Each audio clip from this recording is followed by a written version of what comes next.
बिस्मिल्लाहिर्रहमानिर्रहीम अस्सलाम वालेकुम। आज के सेशन में हम नेक्स्ट चैप्टर नंबर 18 यानी कि वेरिएशन का आगाज करेंगे।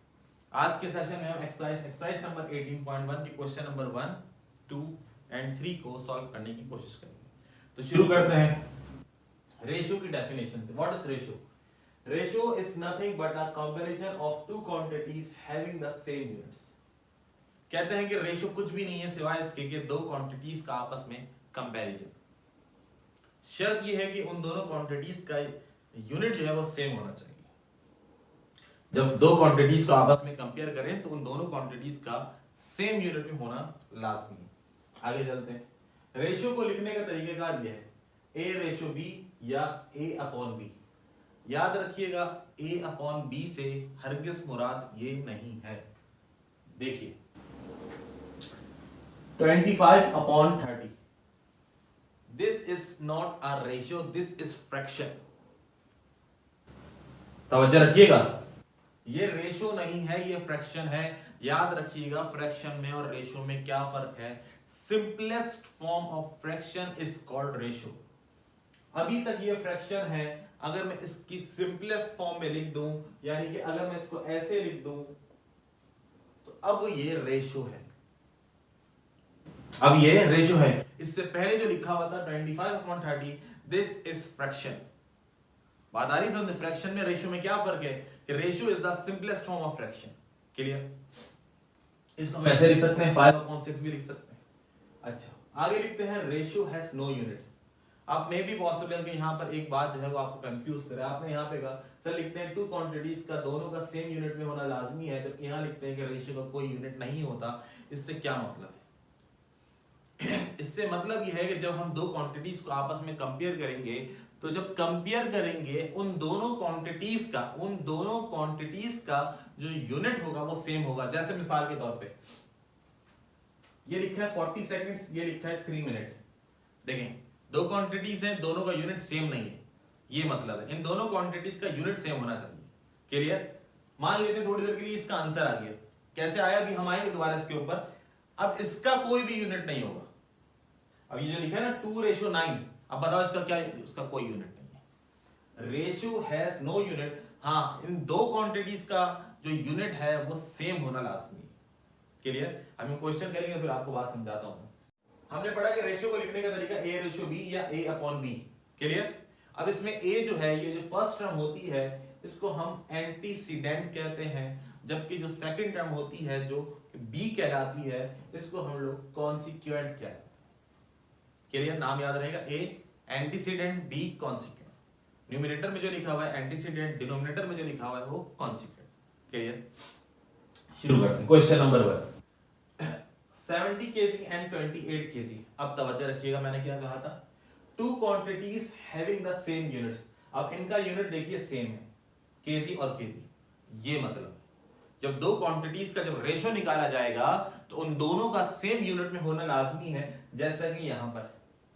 फिर मैंने आपसे अर्ज करा कि रेशियो कुछ भी नहीं है सिवाय इसके कि फ्रैक्शन में जो लिखा हुआ है उसको सिंपलेस्ट फॉर्म में लेकर आ दें। क्या करें? सिंपलेस्ट फॉर्म में लेकर आ दें। अब आप मैट्रिक क्लास के स्टूडेंट हैं, मैं आपको टेबल पढ़ना नहीं सिखाऊंगा कि 2 टाइम्स पढ़ेंगे तो ये आएगा और 2 टाइम्स पढ़ेंगे, ऐसा नहीं होना। कैलकुलेटर उठाइए, डिवाइड कीजिए। यहां पे सिर्फ और सिर्फ कॉन्सेप्ट ये मालूम करना है कि रेशियो होता क्या है। तो मैंने आपको बताया ratio is the simplest form of fraction. इन दोनों को डिवाइड कीजिए तो आपके पास आंसर आ जाएगा 5:2। क्लियर? आगे बात समझ। Next 60 centimetre and 1 metre. अब दोबारा two quantities having the same unit. अब आप यहां पे एक चीज नोट करेंगे, सेंटीमीटर और मीटर इन दोनों का यूनिट सेम नहीं है। सेम नहीं है तो यूनिट तो सेम होना चाहिए। अब हम क्या करें? 1 मीटर हमें मालूम है which is equal to 100 centimetre. 1 metre जो है वो 100 सेंटीमीटर के बराबर होता है। तो हमने यहाँ पे यही करा, 60 सेंटीमीटर एज इट इज और 1 मीटर को हमने कन्वर्ट कर दिया सेम यूनिट में लाने के लिए सेंटीमीटर में। तो 1 metre which is equal to 100 centimetre. अब आप एक चीज नोट करेंगे कि दोनों का यूनिट क्या हो चुका? सेम। अब इन दोनों को क्या करवा दें? डिवाइड कर दें। डिवाइड करवाए तो आंसर आया 3:5। आ गई बात समझ में? 3:5। Part 3, 40 seconds and 3 minute. Seconds तो सेकंड है, minute 1 minute is equal to 60 seconds. तो 2 मिनट्स कितने हुए? 120। 3 मिनट्स कितने हुए? 3 × 60 180 सेकंड्स। तो ये आ गया हमारे पास 3 minutes is equal to 180 seconds. Question में लिखा है 40 seconds 3 minutes which is equal to 180 seconds.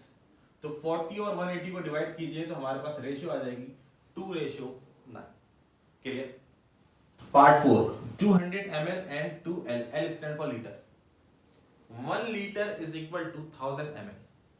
1 liter is equal to 1000 ml। तो 2L किसके बराबर होगा? 2000 ml के। अब जरा नोट कीजिए दोनों का यूनिट सेम हो गया। जब सेम हो गया तो रेशियो फाइंड आउट कर लेंगे। 200 ml and 2000 ml, इन दोनों को डिवाइड कीजिए तो आंसर आएगा 1:10। क्लियर। पार्ट 5, ये कोई इंतहाई दर्जे की आसान क्वेश्चंस हैं। यहाँ पे सिर्फ और सिर्फ कॉन्सेप्ट आपको ये, एक तो ये कि दोनों का सेम, दोनों क्वांटिटीज का सेम यूनिट में होना लाजमी है।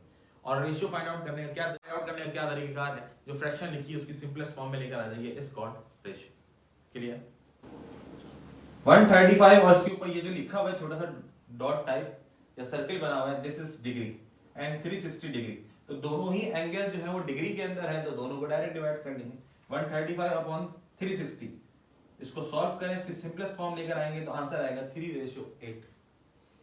Part 6 3.5 kg and 5 kg 200 gram.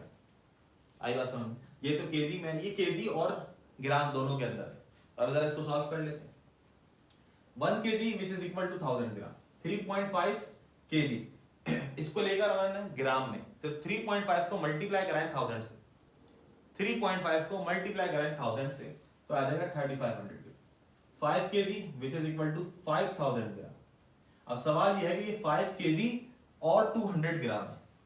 5 kg का मतलब 5000 ग्राम, तवज्जो रखिएगा। 5 kg का मतलब 5000 ग्राम और उसमें ऐड कीजिए 200 और, तो कितने हो गए? 5200 ग्राम। यहां देखिएगा 3.5 से बना 3500 ग्राम और 5 kg 200 ग्राम से क्या बना? 5200 ग्राम। इन दोनों को आपस में डिवाइड कीजिए तो आंसर आएगा 35:52। क्लियर। मुश्किल तो नहीं। Question number 2, in a factory there are 120 workers. एक फैक्ट्री है जिसमें टोटल 120 वर्कर्स हैं, इन विच 45 आर वुमेन, जिसमें से 45 जो है वो वुमेन्स हैं, and remaining are the man, और जो रिमेनिंग्स हैं यानी कि वुमेन्स के अलावा वो सारे के सारे क्या हैं? मैन हैं। फाइंड आउट क्या करना है? रेशियो मालूम करनी है। आइए, टोटल 120, वुमेन 45। अब जो रिमेनिंग है 120 में से माइनस कर दिए 45, तो रिमेनिंग आ जाएंगे 75, यानी कि मेंस जो हैं वो 75 है, मर्दों की तादाद 75। पहले क्या मालूम करना है? मैन रेशियो वुमेन, मैन और वुमेन की रेशियो बताइए। अच्छा, इसके अंदर ऑर्डर मायने रखता है। ऑर्डर का मतलब यह है कि अगर ये मैन पहले लिखा है वुमेन बाद में लिखा है तो इसका मतलब है पहले मैन की रेशियो लिखनी है फिर वुमेन की रेशियो लिखनी है। क्लियर। आगे पीछे नहीं लिखा जा सकता। मैन कितने? 75, रेशियो वुमेन कितनी है? 45। इसको फ्रैक्शन की फॉर्म में लिखिए, फ्रैक्शन, देन उसके बाद सिंपलेस्ट फॉर्म में लेकर आइए, डिवाइड कर दीजिए तो आंसर आया 5:3। मर्द ज्यादा है औरत कम है, 5:3। आगे बात समझ। वुमेन रेशियो मैन, अब कुछ ना कीजिए, पहले वुमेन की लिखिए देन मैन की लिखिए, इन दोनों को आपस में डिवाइड कीजिए तो यही आंसर आ जाएगा। लेकिन अपोजिट से बुला दिया। अगर ये 5:3 था क्योंकि मैन पहले था वुमेन बाद में था, अब क्या है? वुमेन पहले, 3 पहले है और वुमेन मैन बाद में। 3 पहले है और मैन बाद में, मैन से मुराद 5 बाद में। क्लियर। अब कह रहे हैं वुमेन और टोटल, इनका क्या रेशियो बनता है? इनका रेशियो बताओ, ये किस तादाद के अंदर मौजूद, किस रेशियो के अंदर मौजूद है, कितना कितना हिस्सा मौजूद है इन लोगों। तो वुमेन 45 है और टोटल कितने? 120। इन दोनों का आपस में डिवाइड कीजिए तो आंसर आएगा 3:8। Next part 4, man ratio total, man कितने? 75, टोटल कितने? 120। इन दोनों को आपस में डिवाइड कीजिए तो आंसर आएगा 5:8। क्या मालूम करना था? मैन और टोटल की रेशियो हो गई मालूम, 5:8। कोई मुश्किल काम नहीं है, simplest form of fraction, fraction को डिवाइड कीजिए आंसर आता है। क्वेश्चन नंबर 3 में लिखते हैं, एक इक्वेशन हमें गिवन है, कहते हैं इसका आंसर लेकर आइए x/y की फॉर्म में, x/y की फॉर्म में आ जाइए। 5 × 4 20, 5 × 2 10y, 3x - 4y as it is. x को एक तरफ कर लीजिए, 3x यहां लाइए, -3x, -10y वहां ले जाइए, +10y। 20 - 3 17, -4 + 10, sorry -4 + 10 which is equal to 6y। हमें क्या मालूम करना है? x/y के y/x, x/y। x को यहीं रहने दीजिए, ये जो y से मल्टीप्लाई हो रहा है इसको शिफ्ट करवा दीजिए इज इक्वल टू के बाद, तो ये डिवाइड में आ जाएगा, ये हो जाएगा x अपॉन y, यहाँ क्या रहेगा 6, ये इसके साथ मल्टीप्लाई हो रहा है, इसको शिफ्ट करवाएंगे तो हो जाएगा अपॉन, यानी कि डिनोमिनेटर में आ जाएगा। तो x upon y is equal to 6 upon 17, इसको इन्होंने कहा रेशियो में लेकर आओ, तो रेशियो आ गई हमारे पास x ratio y is equal to 6 ratio 17। हाँ, अगर मिसाल के तौर पे ये 51 होता, नीचे 17 होता, ये दोनों आपस में कैंसिल आउट हो रहे होते, तो पहले हम कैंसिल आउट करते क्योंकि वो फ्रैक्शन थी। रेशियो कब बनेगी? रेशियो जब बनेगी जब सिंपलेस्ट फॉर्म ऑफ फ्रैक्शन आएगी, उन दोनों को डिवाइड करते, डिवाइड करने से जो आंसर आता तो फिर वो x रेशियो y होता। क्लियर? अब ये दोनों एक दूसरे से कैंसिल नहीं हो सकते, तो हमारी x रेशियो y जो इन्होंने कैलकुलेट करने का कहा था वो आया 6 रेशियो 17। क्लियर? मुश्किल नहीं है, बहुत ही ज्यादा आसान एक्सरसाइज है। आज के सेशन में इतना ही, इंशाल्लाह फिर नेक्स्ट सेशन में इसके रिमेनिंग क्वेश्चन के साथ जल्द आपके सामने हाजिर हूं। अपना बहुत सा ख्याल रखिएगा। अल्लाह हाफिज।